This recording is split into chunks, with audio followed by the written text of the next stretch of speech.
Luminoso.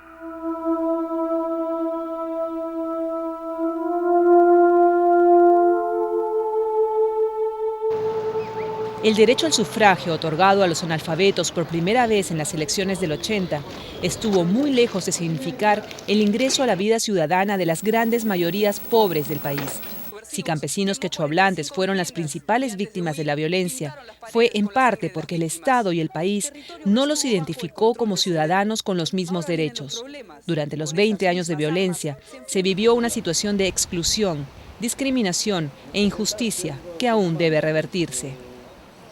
¿No? El que haya muerto tanta gente cuya muerte no pudo ser registrada, dice de una sociedad para la cual una parte de su propia población es una población insignificante en el más literal sentido de la palabra, es decir, que para el resto de la sociedad significa poco.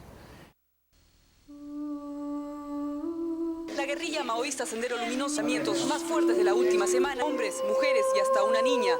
La columna de subversivos.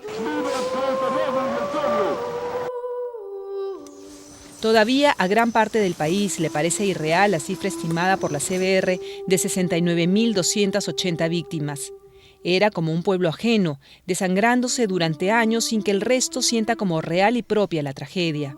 Algunos simplemente porque no lo querían ver, otros por indiferencia, el resto porque no importaba cómo, había que terminar con la amenaza de Sendero. Varios elementos subversivos.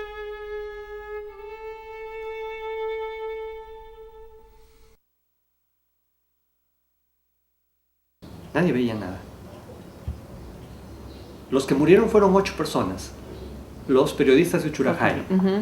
Por ellos hubo una marcha enorme, multitudinaria.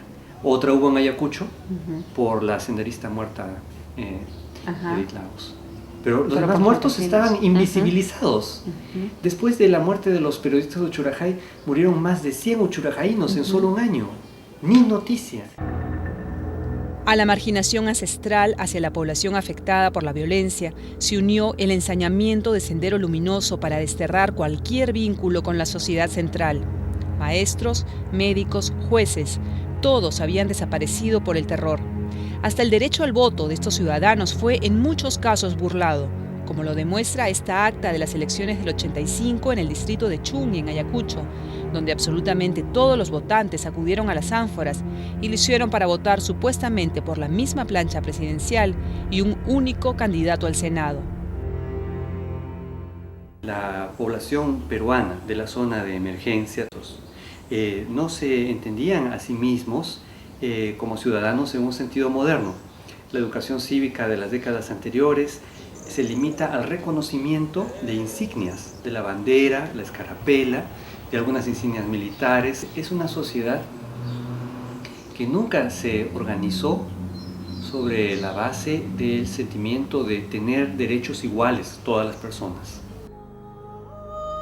La tarea de reorganizar el tejido social se vuelve ahora más difícil cuando miles de líderes han desaparecido y poblaciones enteras se han desplazado de sus lugares de origen. Los partidos políticos tienen en ese sentido un gran reto. La Comisión de la Verdad y Reconciliación revisó el rol de los partidos durante los 20 años de violencia. En 1980 recién habían regresado a funcionar después de 12 años de gobierno militar, con mucho entusiasmo pero sin ninguna organización clara. Creo que uno de los problemas grandes que había es que no se contaba con una vida partidaria y una actividad política, es decir, los partidos no están metidos en las universidades, salvo los de izquierda, ¿no? Y salvo LAPRA, que había estado replegado, es decir, no hay espacios políticos tampoco en las comunidades, en los distritos, solamente hay cuando va a haber elecciones, en que bajan los candidatos a hacer campaña. De acuerdo con los testimonios recibidos por la CBR, 1.680 autoridades locales y dirigentes sociales murieron a manos de Sendero Luminoso y del MRTA, es decir, el 21% de las víctimas fatales de los grupos subversivos.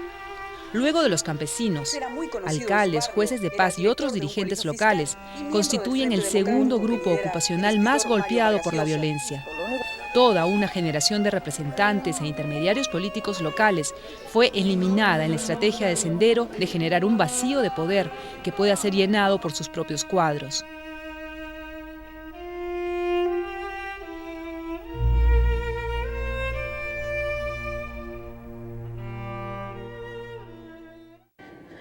La pérdida de vidas no es el único saldo de la violencia.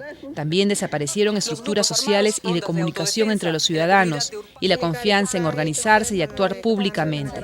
El Estado tiene ahora la tarea de recomponer toda esa estructura social. Pocos partidos tienen una lista de sus militantes muertos, por ejemplo. Es una vergüenza, ¿no? Hay que tener una idea muy clara de quiénes te mataron. Son también tus correligionarios, ¿no? Asisten en el terreno o el cuadro más remoto. Y entonces esa es una primera cosa, el balance, ¿no? La segunda es la institucionalidad, ¿no? Es decir, la prueba más clara es que hay que evitar el autoritarismo, tanto a escala nacional como a escala local, ¿no? Debe mantenerse los espacios de acción política y pública en el terreno, es decir, cuando uno ha decidido enviar a las Fuerzas Armadas, por ejemplo, a combatir a Sendero, al campo, no significa que deban renunciar a los espacios políticos. Quizá el tema central es cómo logramos que al hablar de reforma del Estado, no hablemos solo de hacer más eficiente el aparato público, sino que la reforma del Estado incluya justamente una nueva forma de relación entre los socios del Estado. Lo que hemos encontrado en la comisión es que estos socios son de segunda y de tercera, y mientras sean de segunda y de tercera una buena parte, no hay Estado democrático.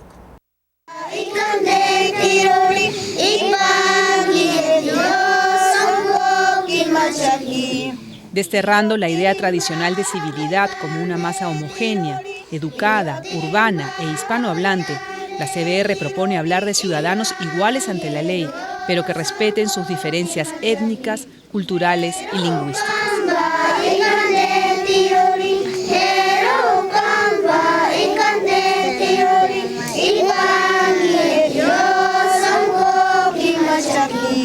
Pillotimba.